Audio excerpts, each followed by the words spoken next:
નમસ્તે મિત્રો, મારી કુકિંગ ચેનલ અલકા સરોઠિયામાં આપ સૌનું સ્વાગત છે। મિત્રો, શિવરાત્રીનો તહેવાર નજીક આવી રહ્યો છે। આ તહેવાર પર જનરલી શક્કરિયાનો શીરો બનતો હોય છે અને શીરા સાથે પૂરી ખાવાની મજા પડી જાય। ફ્રેન્ડ્સ, તો આ તહેવાર નિમિત્તે આજે આપણે બનાવીશું રાજગરાના લોટની ફરાળી પૂરી। ફ્રેન્ડ્સ, આ રાજગરાનો લોટ બિલકુલ સ્ટીકી હોતો નથી, માટે પૂરી વણતી વખતે તૂટતી જાય છે। તો આજે હું ટ્રીક સાથે બતાવું છું કે સરસ મજાની રાજગરાની મસાલા પૂરી કઈ રીતે બનાવવી।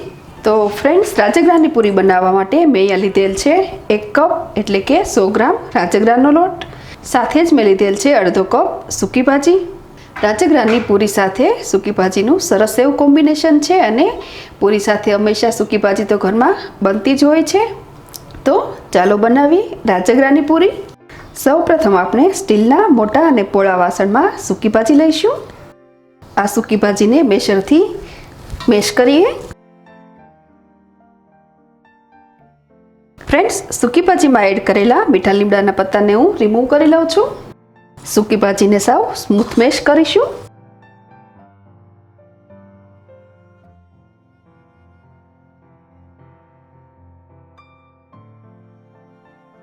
મેશ કર્યા બાદ બરાબર ચેક કરી લેવાનું છે કે બટેટાનો મોટો પીસ રહી ન જાય।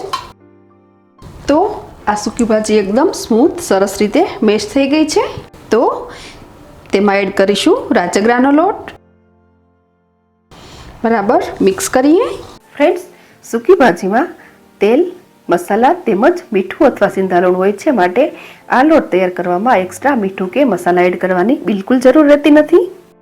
આપણે જ્યારે સૂકી ભાજી રાજગરાના લોટમાં નાખીને લોટ તૈયાર કરવો હોય ત્યારે જે આદુ મરચી યુઝ કરીએ એને કટિંગ ન કરતા હાફ ક્રસ્ટ પેસ્ટ બનાવીને જ લેવી, જેથી આદુ તેમજ મરચી સૂકી ભાજી સાથે સરસ રીતે મિક્સ થઈ જાય।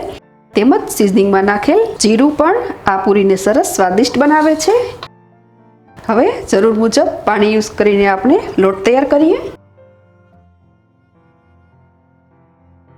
તો ફ્રેન્ડ્સ, રાજગરાની પૂરી માટેનો લોટ તૈયાર છે। લોટની કન્સિસ્ટન્સી છે જ સોફ્ટ રાખવાની છે। હાફ ટેબલ સ્પૂન જેટલું ઓઇલ લઈ અને લોટને ફરી મસળીને સ્મૂથ કરીએ। મિત્રો, આ અગાઉ પણ મેં ઘણી ફરાળી રેસીપી જેવી કે માત્ર 10 મિનિટમાં બનાવી શકાય તેવો ફરાળી મેસૂપ, ફરાળી સેવ, ફરાળી ઢોકળા, હાંડો તેમજ ઘણી બધી ફરાળી રેસીપી મારી ચેનલમાં આપેલી છે, જે આપ જોઈ શકો છો। તો પૂરી બનાવવા માટેનો આપણો આ લોટ તૈયાર છે। આ લોટમાંથી આપણે નાનકડા લુવા તૈયાર કરીએ। હથેળીના વચ્ચેના ભાગમાં થોડો લોટ રાખી અને ગોળ ફેરવીને પ્રેસ કરીને લુવા તૈયાર કરવાના છે। તો ફ્રેન્ડ્સ, પૂરી બનાવવા માટેના આપણા લુવા તૈયાર છે। આ લુવામાંથી આપણે નાનકડી પૂરી વણી લઈએ। પૂરી વણવા માટે મેં 2 ટ્રાન્સપેરેન્ટ પ્લાસ્ટિક લીધા છે, જેને અંદરની સાઈડ ઓઇલથી ગ્રીઝિંગ કરીએ। પ્લાસ્ટિકની સીટ વચ્ચે તૈયાર કરેલ લુવો મૂકી દઈએ। વેલણની મદદથી હળવા હાથે આ પૂરી પ્રેસ કરીએ। જે રીતે પાપડ વણીએ છીએ તે રીતે આ પૂરી વણવાની છે।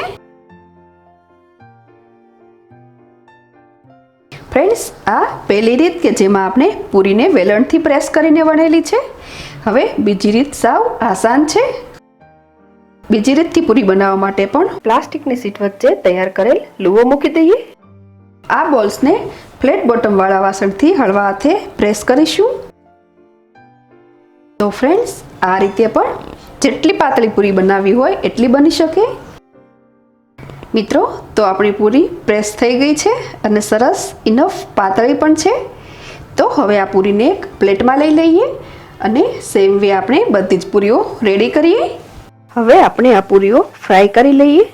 આ પૂરી આપણે મીડિયમ ગરમ તેલમાં તળવાની છે। જો તેલ ઓછું ગરમ હોય તો આ પૂરીઓ તેલ એબ્સોર્બ કરી લે, માટે તેલ વ્યવસ્થિત ગરમ થવું અત્યંત આવશ્યક છે। પૂરીની સાઈડ ચેન્જ કરીએ, રોલિંગ કરીને પૂરી ફ્રાય કરીએ, જેથી પૂરી બંને સાઈડ સરસ ચડી જાય।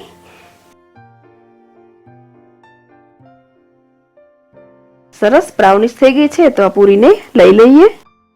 સેમ વે આપણે બાકીની બધી જ પૂરીઓ તળી લઈશું। તો મિત્રો, તૈયાર છે આ ફૂલીને તડા જેવી થયેલી ફૂલી અને સોફ્ટ રાજગરાની પૂરી। મિત્રો, તમે પણ હવેથી આ રીતે બનાવજો। ખૂબ જ સરસ, ટેસ્ટી અને સોફ્ટ બને છે।